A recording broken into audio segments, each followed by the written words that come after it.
Welcome to Tools to Ready the Journey, a conversation to help prepare and support young men for fatherhood. Welcome to this episode of Tools to Ready the Journey, a father's guide to a faith-filled family.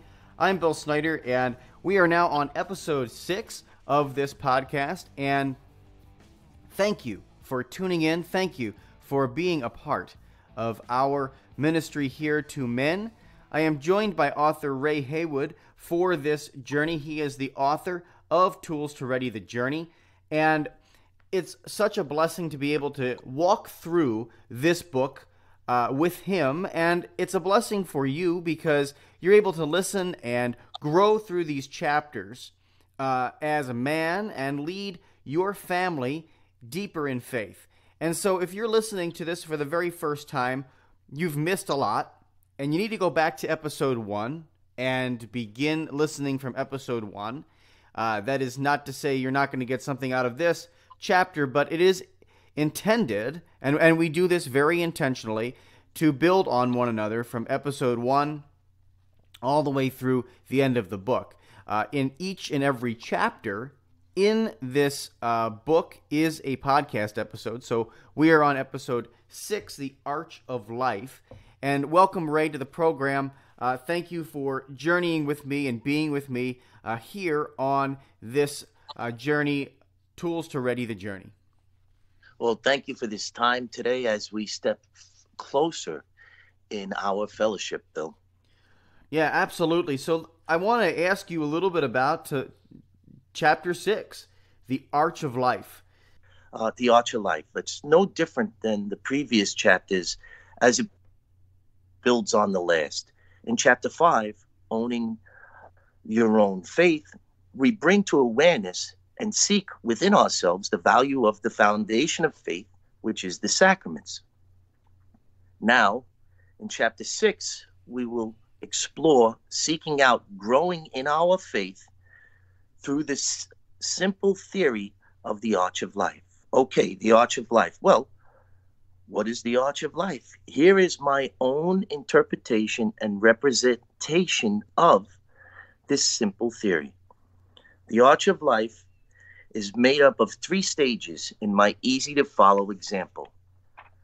The stages are as follows: Apprentice, Journeyman, followed by Master Carpenter.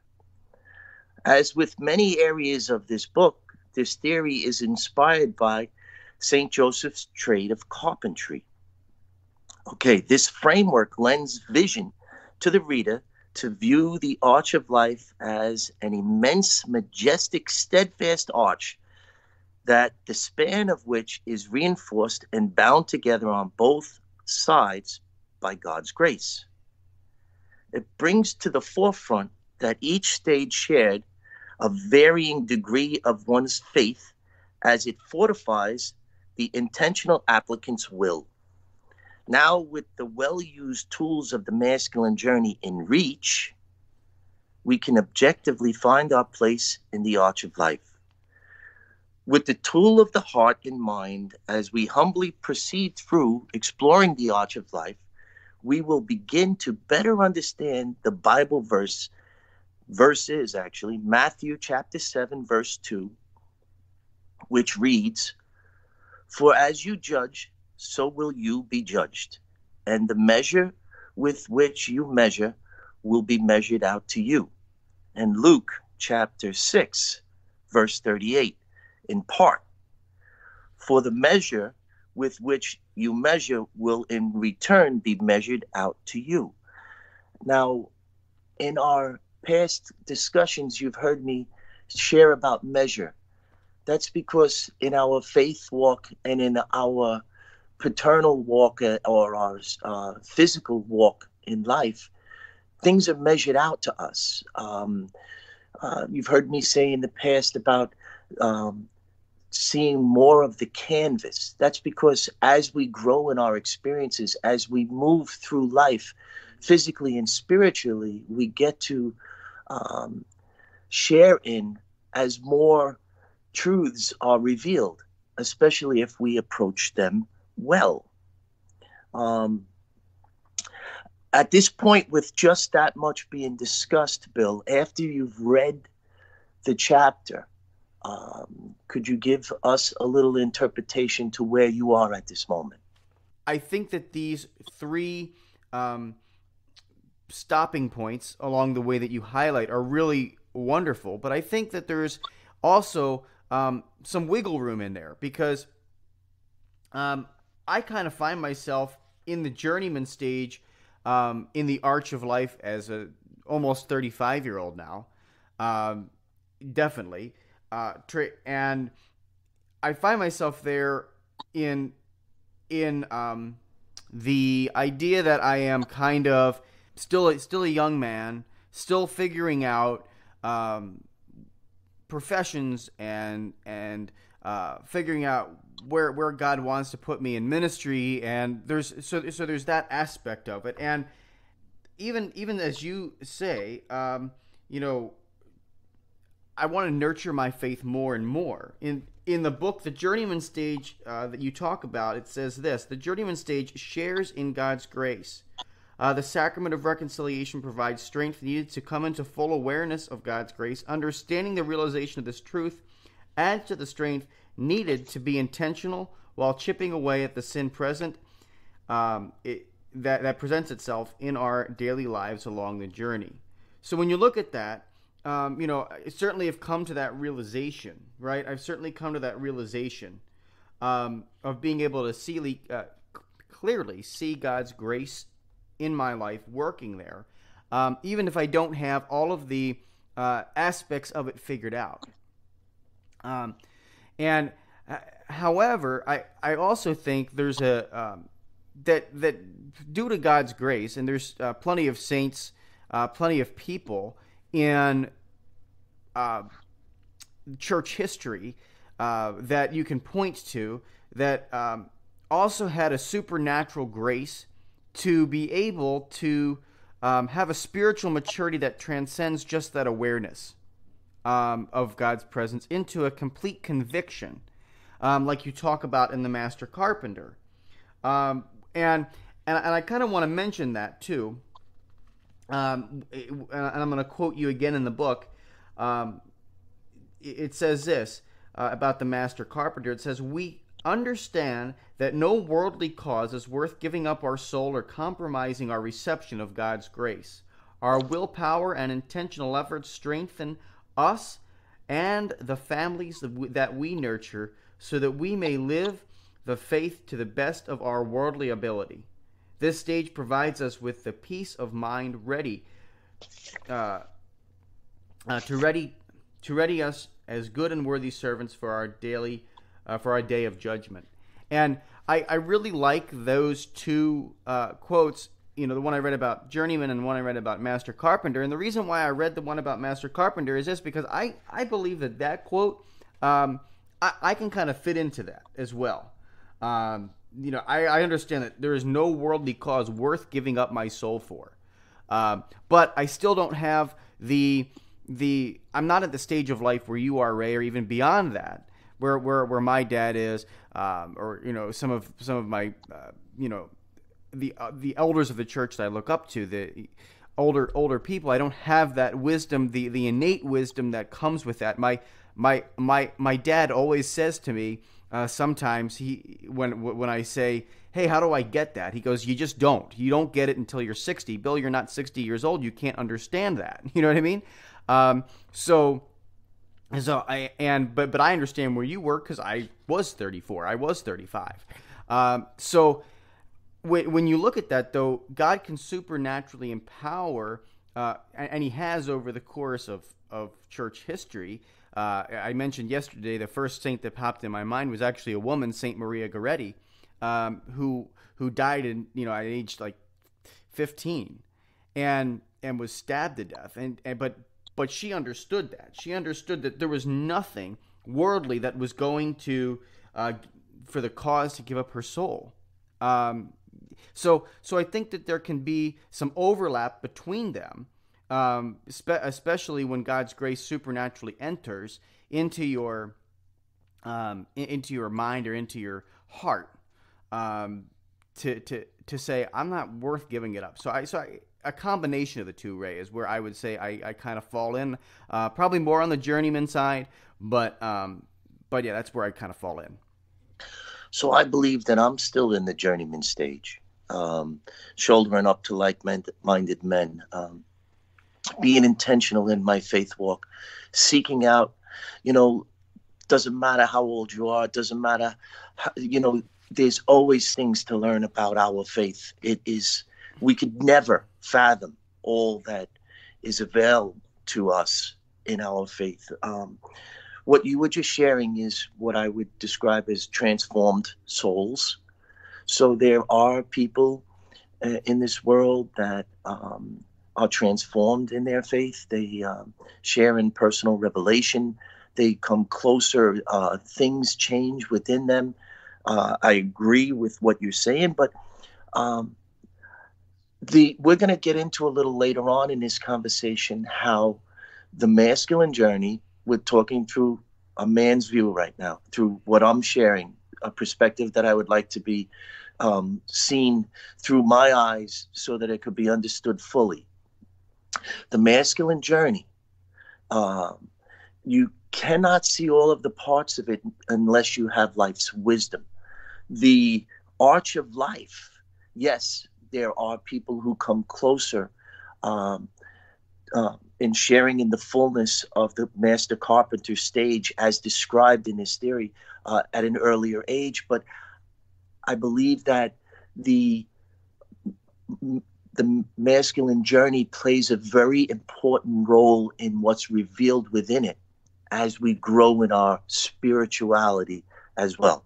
So the reason why I gave the examples of the two Bible verses is because they speak about measure, okay? And another way in which things are revealed to us. But the gospel examples are there to define precision of clearly navigating the dividing distance between our physical and spiritual realms, okay? That's a important thing for us to understand, the distance and the dividing lines between our physical and spiritual realms. And we're going to put attention to that with placing it on reach. So we're going to speak about realm and reach. Okay, so realm. What is a realm? By definition, a realm is a defined area, a royal domain, a kingdom. In my application toward the Arch of Life, it aids in looking at the Arch of Life as divided from our physical lives.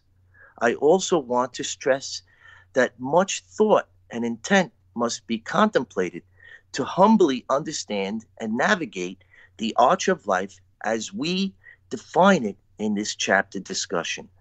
So, you had alluded that you and I had a conversation yesterday, and in that conversation, I discussed some things with you. So, Bill, can you share thoughts on the use of defining realm in better understanding and dividing your spiritual and physical life?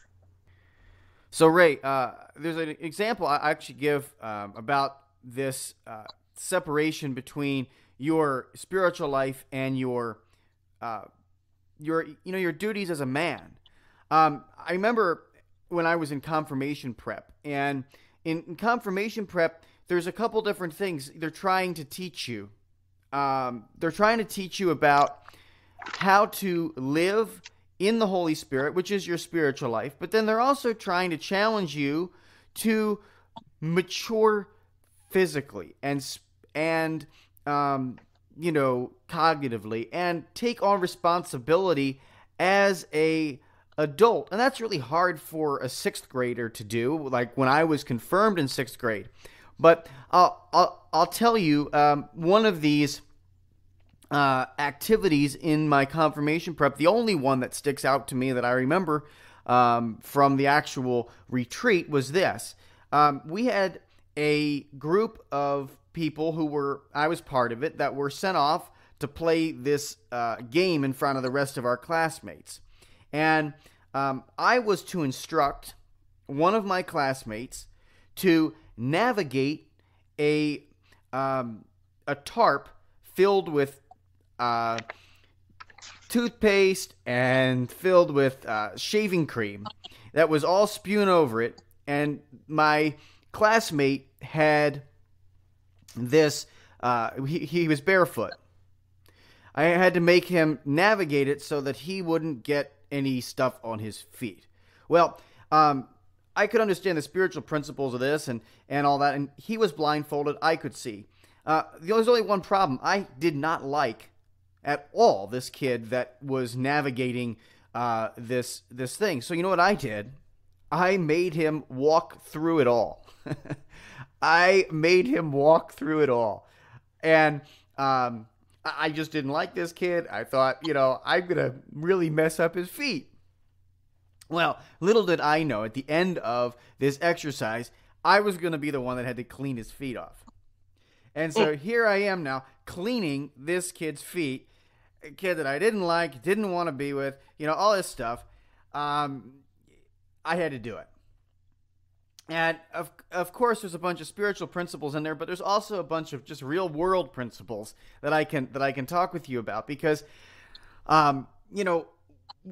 I didn't have the foresight. I didn't see the fact that, I need to have a maturity, just a physical, emotional maturity that was necessary to say, hey, I can put my differences aside with this guy. I can put my things aside and do this exercise. And so there's a different realm when you're working with that. There's a different realm that you enter into when you have a maturity about yourself as you grow up and you move through the arch of life.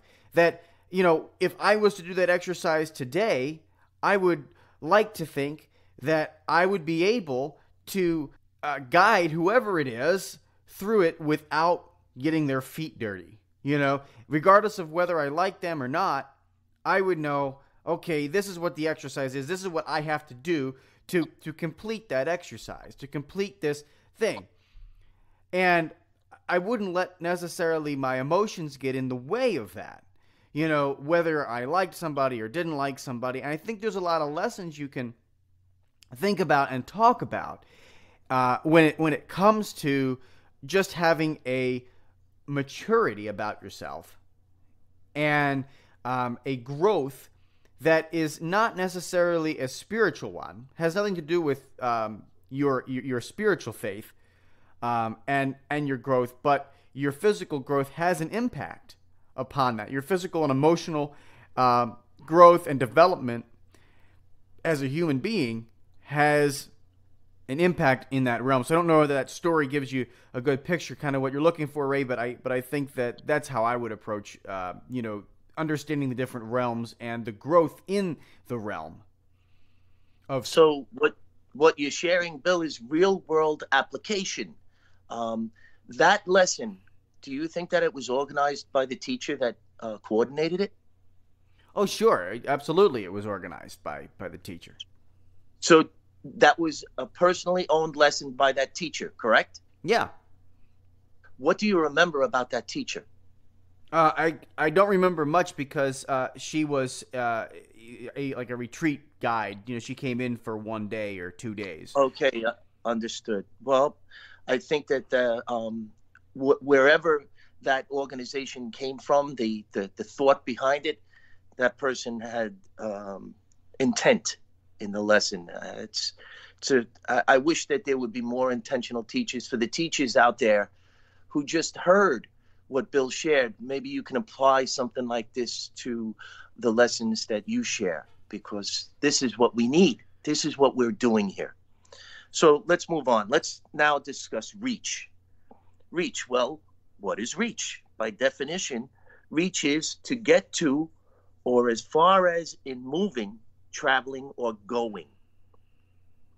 We will be applying reach as it pertains to movement. Movement through the stages of the arch of life as we intentionally journey true north on our moral compass. we will begin to understand how the measure in which we measure applies. For the more we are given, the more we will be held accountable. This application of knowledge applies to all aspects of our lives, but is formed in the tool of the heart, humility, in our will, which forms our character. So let's begin with the apprentice stage of the Arch of Life. In this stage, we receive and prepare for and share in our faith formation. We are meant to be nurtured through this stage in our parents' care by our Heavenly Father's design. As we share in the sacraments of baptism, reconciliation, communion, and confirmation, and participate in the sacraments our families share in our formative years, our foundation of faith is instilled through the graces shared, which cascade into a lifetime of inherent moral decision-making, providing safe passage through our physical lives. This stage can begin in many other forms and applications, but for the intentional father, it is best understood as just described.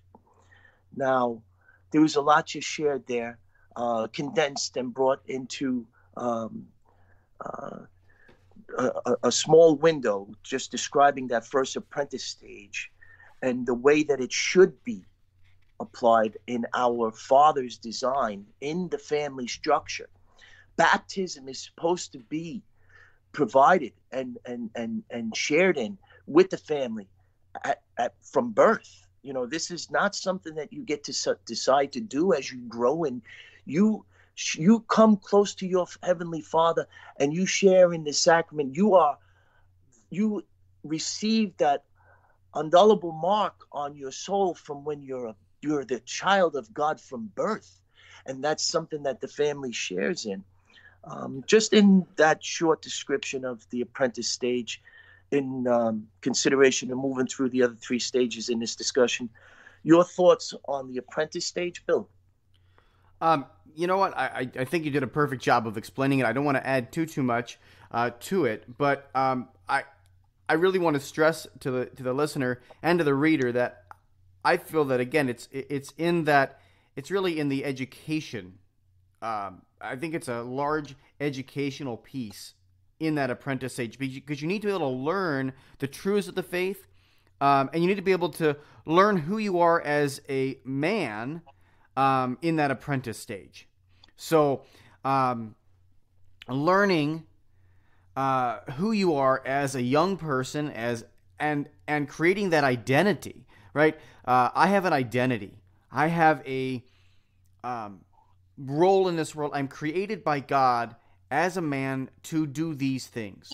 And when that instruction of that comes out, when that instruction that comes out through an intentional father and mother and parents, you are able to then successfully go into that next stage of Journeyman. But I really feel that it's educational and also a encouragement, because you need to know who you are in that young area of your life, right? In that young area of your life where you're growing up and saying, who am I? What is the discovery of that? And so that's where I kind of go with it.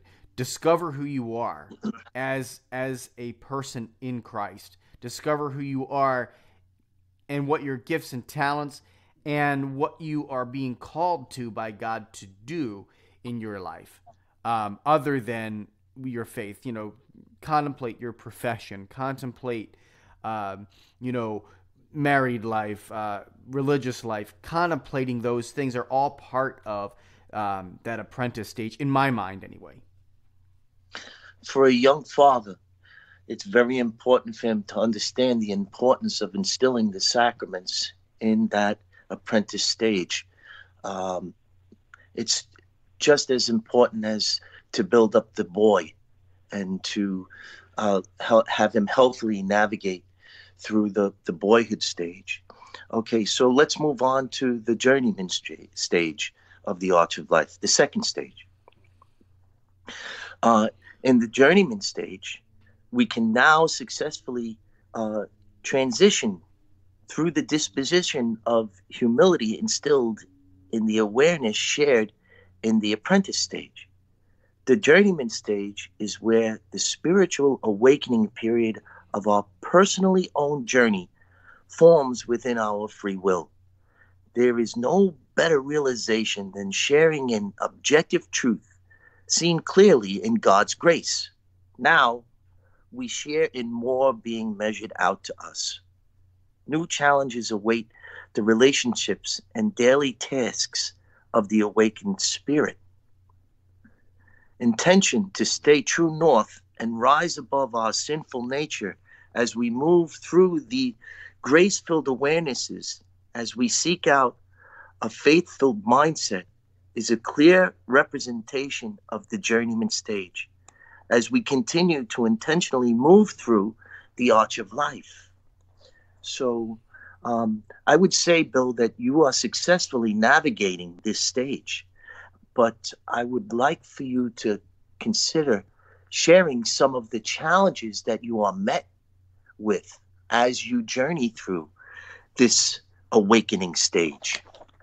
Yeah, as you begin to realize who you are and what your mission is in life, I would have to say that, you know, there are a lot of challenges with that. I don't want to go too much into my personal story of faith, Ray, because it just takes too long for me, and it has too many questions to be answered. But for those listeners who are interested in it, I really do encourage you to jump over to my website, patchworkheart.org, and take a look at it. But I will just say this about my life and my journeyman stage. In that is that you can have a really good idea, as I mentioned in the other stage of apprenticeship, you know, where you got to discern where God is calling you and what God is calling you to do. And after you kind of understand that and you move into that, then roadblocks after roadblocks can be thrown in your way in accomplishing coming into that. So I feel very called to be able to evangelize. I've always felt that way from about the age of 14 or 15 while I was in that apprentice stage. So I didn't know if that was supposed to be through the priesthood, and I spent many years discerning that and really coming to understand that and know that. And I found out that wasn't for me through some revelation, some personal revelation to myself, and just through discernment. That wasn't where I was supposed to go, but God still knew that I needed to, as part of who I am, to evangelize. So I began to continue working in ministry as a youth minister for many years. I worked in Catholic radio and was evangelizing and doing all of these things, but something was missing. Something was missing in my life that I couldn't figure out how to navigate. And it was like, I'm calling you to do this. I'm calling you to have a ministry. And I kept kind of reaching out to God, and only in the past year, in fact, it was a year yesterday, that I jumped out of the boat and said, I'm going to start my own ministry. I'm going to quit my job. I'm going to take that really scary leap, and I'm going to start this nonprofit ministry to help other Catholic ministries grow and have a media presence, and also then evangelize through their ministries, and also evangelize through my own with this radio show that I was doing, Young Catholics Respond. So when you talk about, I don't like to talk too much about myself, Ray, but I can. So I'm just kind of giving you some highlights here of the journey. But what I'm telling you is that God puts roadblocks all in your way, and it takes a while. Even when you know in your heart, in that core mission of yourself, that, man, I know, God, what you're calling me to do. I want to learn this craft. I want to learn how you are. I want to learn to be that master carpenter in your love. But, man, it is hard right now. There are so many different challenges coming up against me while I'm trying to accomplish that mission of becoming the master carpenter. And so, for me, personally, I have just really stepped into that understanding where I said, Jesus, you know what? I trust in you fully. I'm all in. And that's a key piece of that journeyman stage and of that transition. It's of understanding, Jesus, I'm all in for the mission, right? And I don't care what other people say. I don't care what other roadblocks are going to be thrown in my way. I'm going to push through them because I know what you're calling me to. And so I think for a piece of this, it's recognizing the call and being willing to push through the call, right? And it's having the firm footing, and it's having the drive, the internal drive to be able to push through it. Seeking the word and pursuing the grace that leads to varying awareness of faith in our daily lives are representative of the journeyman period of our spiritual journey, as you write in the book, Ray. And I see that's right where I am in accepting that mission, right? Seeking the word, pursuing the grace, and that opens up the doors of awareness of faith in a different way. I want you to do this. I'm calling you to do this. And now it's that moment of faith where I need you to actually take that step out of the boat. And that's scary. That's a scary part of the journey in this stage of life that I find myself in. But it's been good so far. I mean, I'm here having this conversation with you. So that's kind of my thoughts. Bill, just as in the main message of this book, find somebody to follow in what you are seeking out to do. The change that you're putting in front of you, somebody's already lived through. Find that person. Relate to that person in this context. Share with them that this is a decision that you intentionally have made and that you would like to see if they would allow you to reach out when you're finding yourself maybe wavering, because that's what we do. We learn by mistake.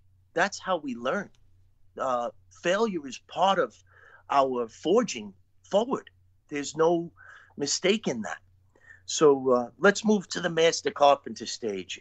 It's the stage that is worthy of striving for. It's a stage that I am not sure if I'll ever achieve it fully in my spiritual being, if you follow what I'm saying.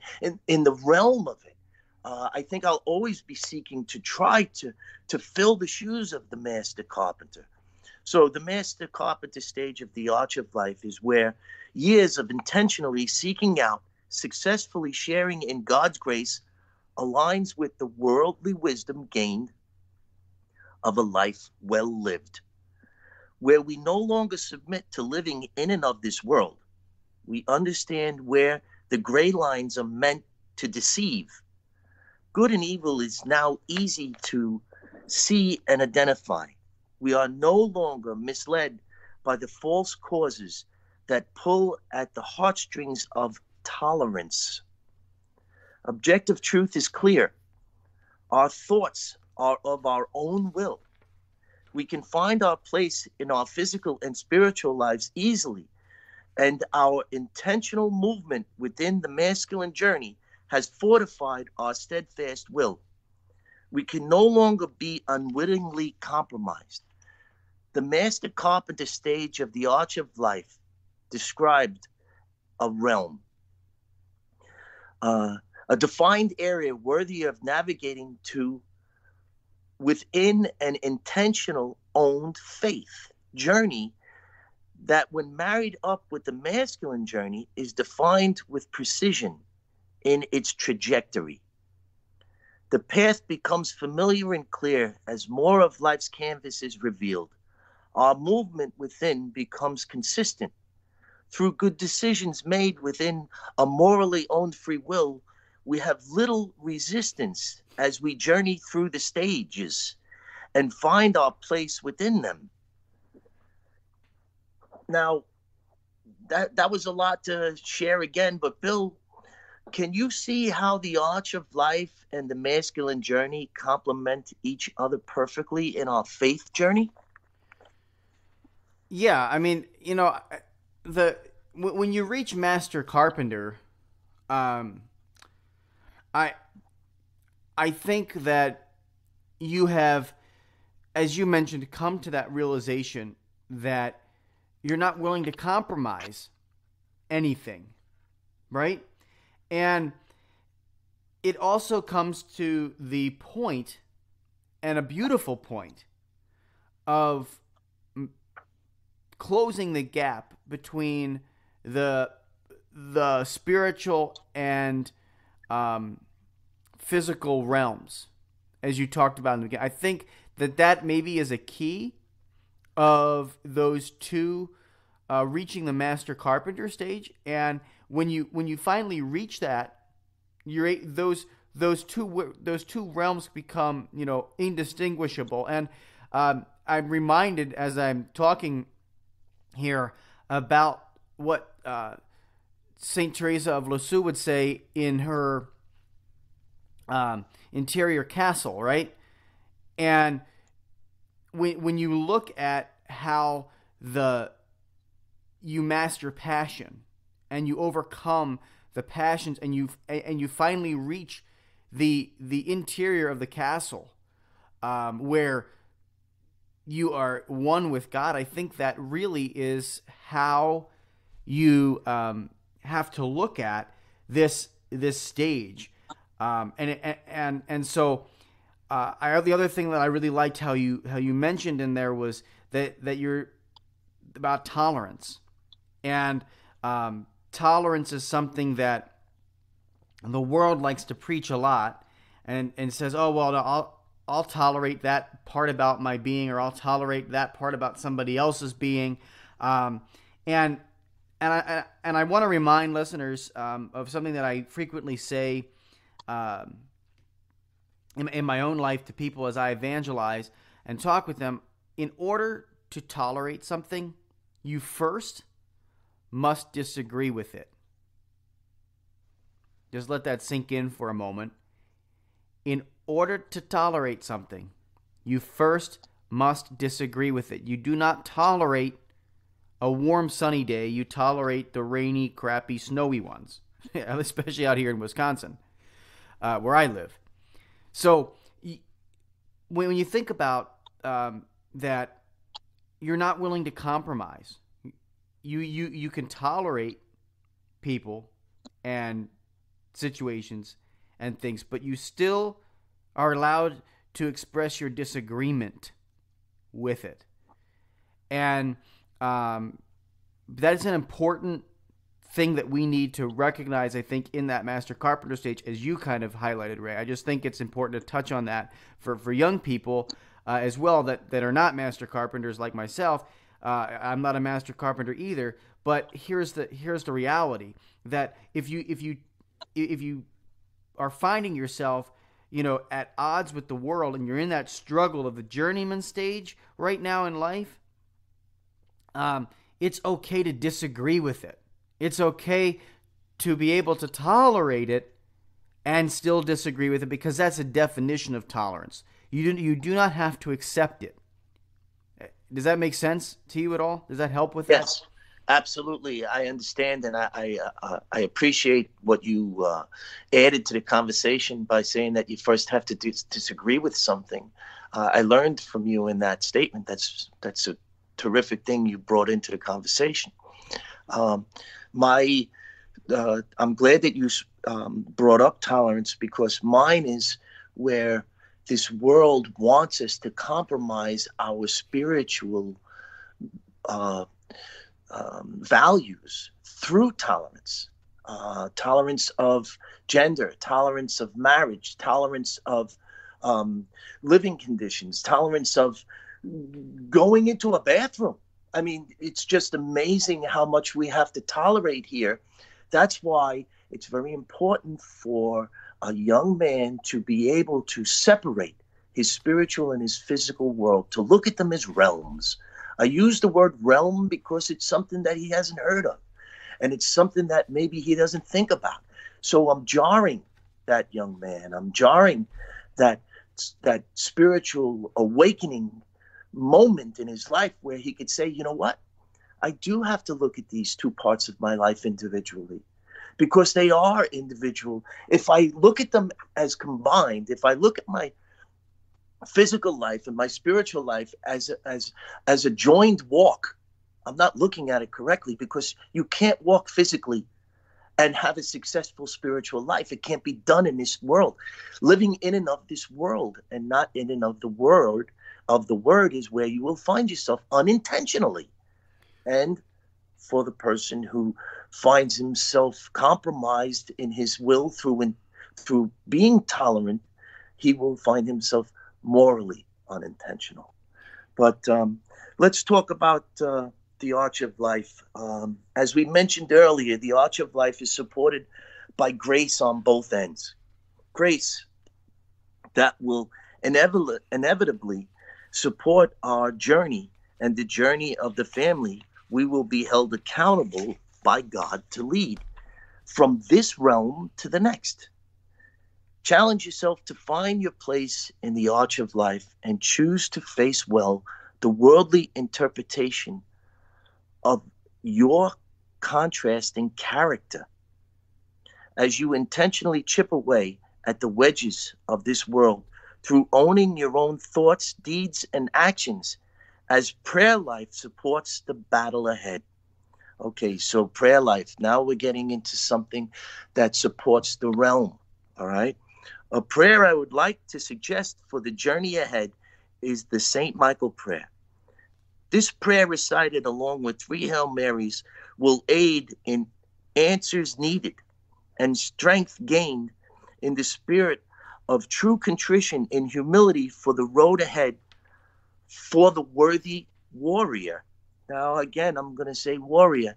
You know, the St. Michael prayer is a prayer for a warrior. You've heard me say in the past where our spiritual warriors have to put their chest out, say their prayer to St. Michael, put on that full armor. This is important things that we're discussing. We can't step into the Arch of Life without having a prayer life. So I'm actually going to say the St. Michael prayer. You want to say it with me? Sure. I will pray it with you, along with you, in my mind, only because I think radio would be better if we had one of us read it. But absolutely, go ahead and pray the St. Michael the Archangel prayer for us. St. Michael the Archangel, defend us in battle. Be our protection against the wickedness and snares of the devil. May God rebuke him, we humbly pray. And do thou, O Prince of the heavenly host, by the power of God, cast into hell Satan and all the evil spirits who prowl about the world, seeking the ruin of souls. And what I always say at the end of that prayer is, St. Michael, pray for us. Now, that conversation we had yesterday, I asked you if you knew the origins of the St. Mike prayer. Yes. You want to share that with our listeners, because it's a very powerful thing that's going to be shared. Yes, absolutely. So, actually, believe it or not, the St. Michael the Archangel prayer was composed in the 1880s by Pope Leo the 13th. And legend has it that after the Mass one day, Pope Leo was caught into a vision. And what he saw was Satan asking God, or challenging God and telling him that he could destroy the church. That's what, was said by Satan in this vision. Very, very, it had a very Jobian type of vision. And where God said in reply, okay, you think you can destroy my church? What do you need to do it? And he said, I need more followers and I need more time. And he said, you'll have both, to Satan, but you won't destroy my church. And so Pope Leo, after he had that vision, appeared physically ill. And so what ended up happening was he composed a prayer to St. Michael the Archangel. And the short version that you just read to us is the one that his laity is supposed to use. But there is a much longer version that he composed for the use of priests in the exorcisms, or the exorcism rite, the rite of exorcism, which is a sacramental in the church. And that prayer is incredibly powerful, and it's used by exorcists to overcome Satan in this demonic form. But it's encouraged by every priest that the laity should say the St. Michael the Archangel prayer. I mean, almost every priest that I talk to, or bishop or whoever, would always say, use the St. Michael the Archangel prayer daily in your life, because it will help overcome those challenges that you're facing, that Satan is trying to throw those roadblocks in your way and doing all of that. So I think, Ray, it's a perfect way to talk about this chapter, and the way to end up this chapter, wrap things up, is to pray this prayer, that beautiful prayer of St. Michael the Archangel, because Satan is working in the world. He is working in the world. It's very real, and whether that vision happened or not exactly the way that I told it, there is certain debate about that with Pope Leo the 13th. But what was clear was that the Pope, after seeing whatever he saw in that vision, led him to compose a prayer to defeat Satan. And so it can be said confidently that whatever the Pope saw in that vision after Mass in the 1880s led him to ask St. Michael for protection against the devil. And we need to do that daily in our lives. We need to do that daily in our lives, as you have so encouraged our listeners to do as well. So it's a beautiful, beautiful thing. So it was October 13th, 1884, that Pope Leo wrote that. Immediately after he had the vision, he went and wrote that. And another odd fact about the writing of the St. Michael prayer is it was exactly 33 years prior to the miracle of Fatima. Isn't that just 33? Always numbers is so important within our faith. So yeah, chapter 6, the Arch of Life, it leads in with a message that if we are not working towards our spiritual journey, then we are stepping away from it. This knowledge and seeked out understanding should be applied in all that we do. If we find ourselves in the apprentice stage in the Arch of Life, this approach will become more of a stumbling block than an aid. The realization of continually chipping away at our sinful humanity, and intentionally removing our personally owned wedges one by one is one of the ways we choose to intentionally move through the Arch of Life within a faith-filled mindset. So now, the Arch of Life, in what I would like to leave off before we discuss the tool, is envision a big in front of you, like a circle, a half circle in front of you. And you know, when you step on the foundation of grace in the apprentice stage, now you've gained all the knowledge the sacraments have shared and instilled within you.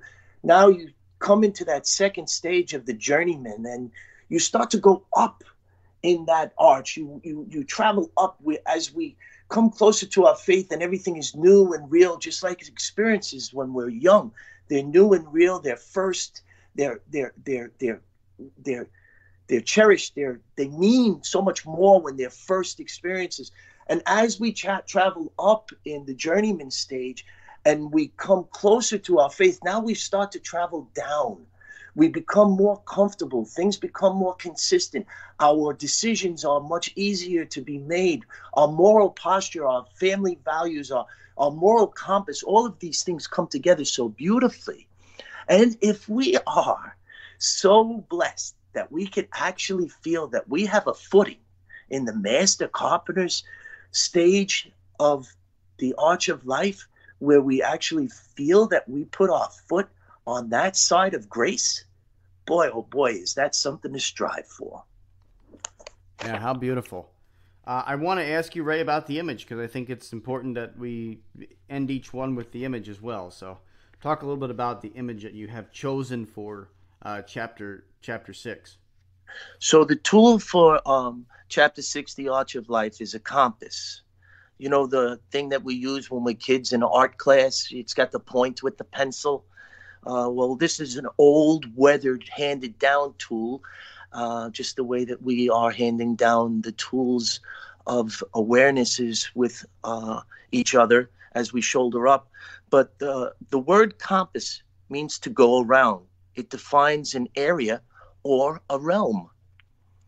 The tool compass is used as a technical drawing instrument to inscribe circles or arcs as dividers. It is also used as a tool to measure distance on maps for navigating purposes. The compass is shown as the tool of the Arch of Life because of the principle it is used to define. Precision of navigating realm with clear defined lines, with sure fluid motion and movement.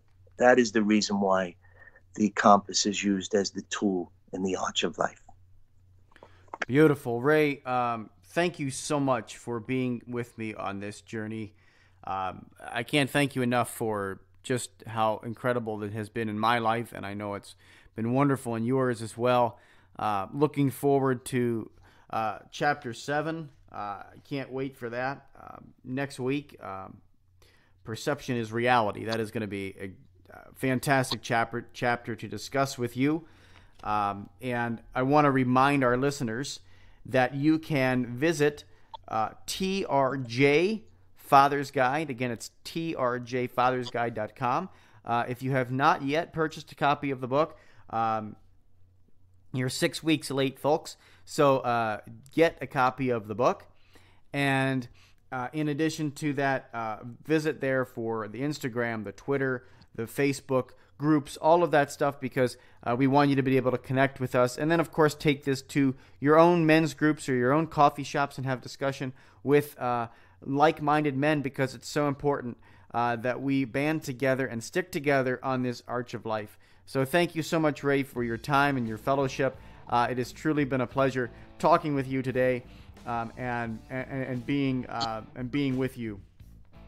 Absolutely, Bill. It's so nice that we get to do this and we get to step closer in the fellowship with hopefully people that are traveling this road with us. Yes, absolutely. Yes, thank you, Ray.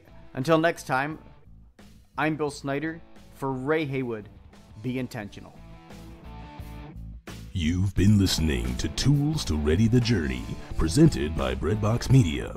For more information about this ministry to young men, visit trjfathersguide.com or search for TRJ Father's Guide on Facebook, Twitter, and Instagram. Tools to Ready the Journey is a production of Patchwork Heart Ministry. To learn more about how Patchwork Heart Ministry can support your ministry, visit patchworkheart.org.